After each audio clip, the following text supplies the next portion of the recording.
خواتین و حضرات السلام علیکم.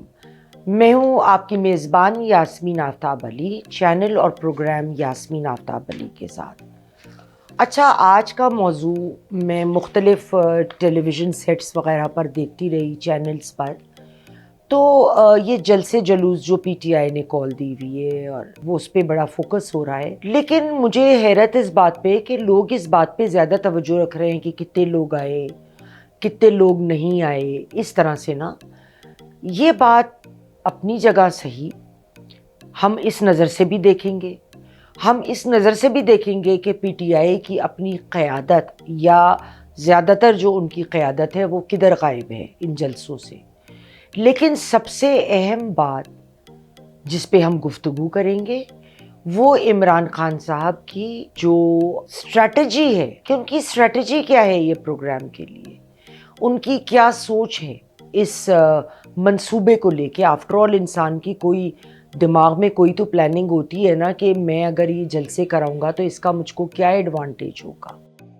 تو ان تینوں نقطۂ نظر سے ہم بات کریں گے. اب پی ٹی آئی کے لیڈران جو ہیں وہ عمومی طور پہ منظر نامے سے غائب رہے ہیں ان جلسوں میں جو بھی تھوڑے بہت ہوئے. اور گوہر صاحب ضرور ہوتے ہیں، مگر گوہر صاحب میں پبلک سپیکنگ کا فن بالکل نہیں ہے، وہ شعلہ بیان نہیں ہے. کیونکہ جلسوں میں جذبات زیادہ چلتے ہیں، حقائق کم چلتے ہیں. کیونکہ یہ کوئی کورٹ نہیں ہے، یہ ایک عام بیوقوف پبلک ہے جس کو آپ نے مینیپولیٹ کرنا ہے. کیونکہ یہ بیچارے لوگ تو مینیپولیٹ ہی ہوتے آئے ہیں اور آگے مینیپولیٹ ہی ہوتے رہیں گے. کسی نہ کسی نام پہ ان کو ایکسپلوئٹ کیا جاتا ہے، کسی نہ کسی چیز کا دانہ ڈال کے. تو ان میں وہ بات نہیں ہے. گنڈا پور میں یہ بات ہے، لیکن وہ یہ باتیں کرتے ہوئے ایک بات تو جو مجھے اندازہ ہوا کہ وہ شعر صرف باتوں کے ہیں، عمل کے نہیں ہیں. اب ہم آتے ہیں تھوڑا سا جلسوں پہ اور کیوں نہیں لوگ آ رہے، تھوڑا سا اس پہ بھی بات کر لیں. کچھ تو لوگ ڈرے ہوئے بھی ہیں، ان کو پتہ ہے کہ یہ معاملہ اب آخری سٹیجز پر آ چکا ہے. جنرل فیض کا کورٹ مارشل، کانسٹیٹیوشن کورٹ کا فیصلہ، ای سی پی کی جو لیٹر بازی ہو رہی ہے سپریم کورٹ اس کا فیصلہ، اس کے علاوہ ملٹری ٹرائل عمران صاحب کا بہت قریب ہے. تو ان تمام باتوں کو رکھتے ہوئے لوگ خاموش ہیں. جو ریٹائرڈ فوجی طبقہ بڑھ بڑھ کے لپکتا تھا ان کی سٹی گم ہے. ظاہر ہے کوئی بھی اپنا رینک، اپنی مراعات گیو اپ نہیں کرنا چاہتا. تو all is quiet on the western front. مجھے زیادہ لوگ بولتے ہوئے دکھائی نہیں دیتے. گنڈا پور کے حوالے سے میں یہ ضرور کہنا چاہوں گی کہ ہم ہیں بھی، مگر ساڈی اڑیاں جاڑیاں تے ویکھو. جب دیکھیے یہ لاہور تشریف لائے، پشاور سے چلے 11 بجے کے بعد. سب جانتے ہیں کہ اگر آپ موٹر وے سے بھی 1 منٹ کا بھی بریک لیے بغیر آئیں تو کم از کم رش کے بغیر 6 گھنٹے کا لاہور تک راستہ ہے. لیکن وہ بہت لیٹ روانہ ہوئے اور جب تک وہ پہنچے تو انہوں نے کہہ دیا کہ میں تو گیا تھا، مگر دیکھیے وہ تو انہوں نے جلسہ بند کر دیا. ابھی میں کیا کرتا، لیٹ سویر تو ہو جاتا ہے. دوسرا، جب وہ پنڈی کے لیے روانہ ہوئے تو وہاں انہیں برہان انٹرچینج سے لوٹا دیا گیا. اب وہ کیوں لوٹے؟ دیکھیے مجھے تو یہ سمجھ نہیں آتی کہ آپ کو پتہ ہے کہ آپ کو روکا جائے گا، آپ کو پتہ ہے کہ رکاوٹیں کچھ نہ کچھ تو ہوں گی، آپ کے پاس ان رکاوٹوں کو فیس کرنے کا کیا بندوبست تھا؟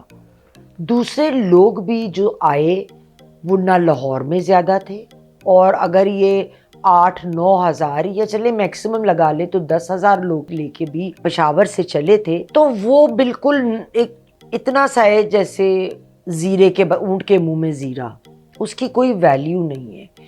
پھر یہ ہوا کہ جی سپریم کورٹ کے سامنے وکلا بولیں گے، 100 بندہ اکٹھا ہوا، کوئی اس سے زیادہ نہیں تھے. ان چیزوں کا امپیکٹ بھی نہیں ہوتا اور جو آپٹکس ہوتے ہیں اس کے وہ بہت برے ہوتے ہیں. اب پہلے ہم یہ دیکھتے ہیں کہ عمران خان صاحب کی اسٹریٹجی کیا ہے، اور اس سے پہلے ہم جو ان کی اسٹریٹجیز رہیں دو دو لائن میں اس کا تذکرہ۔ 9 مئی کو جو واقعہ پیش آیا اس کا مقصد کیا تھا؟ میرے نزدیک وہ دوہریا لیول پہ، 2 لیول پہ کھیل چل رہا تھا۔ نمبر 1، عمران خان صاحب کے فیور میں ایک انقلاب آ جانا۔ نمبر 2، انقلاب کیسے آئے گا؟ فوج اٹیکس دیکھ کر فوجی تنصیبات پر یقیناً لوگوں پر فائر کھولے گی، 2-4 لاشیں گریں گی، اور عاصم منیر کو اس میں کوئی شک نہیں تھا ریزائن کرنا پڑ جائے گا۔ عاصم منیر صاحب نے وہ آپشن نہیں لیا، ان کا پلان وہ فیل ہوا، الٹا وہ 9 مئی ان کے گلے میں پڑ گیا۔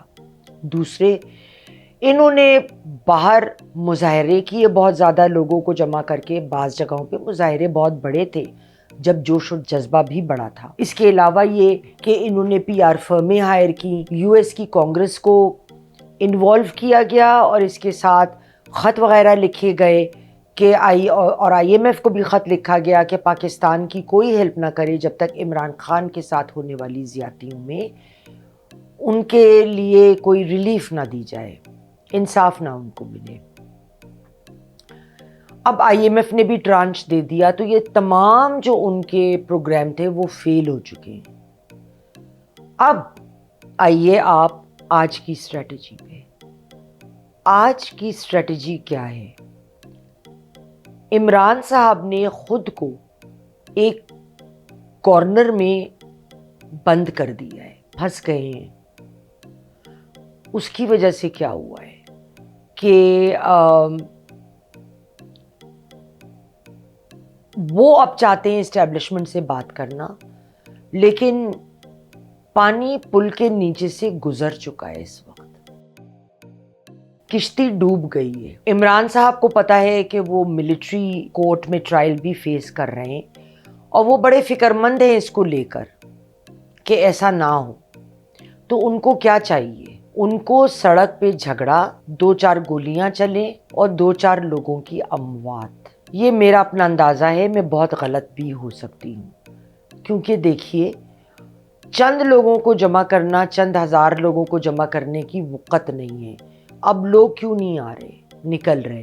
اس لیے نہیں کہ لوگ عمران کے خلاف ہو گئے، میں اس بات کو بالکل نہیں مانتی۔ اس لیے نہیں کہ وہ نواز شریف کے ساتھ ہو گئے، یہ بھی نہیں مانتی، یا پی پی پی کے ساتھ ہو گئے، بلکہ جب وہ دیکھتے ہیں کہ لیڈران ہی غائب ہیں، کوئی اسٹریٹجی نہیں ہے، یہ نکلتے ہیں پھر ڈبکی مار کے پھر اپنے چوہے کے بل میں گھس جاتے ہیں جب ذرا للکار پڑتی ہے۔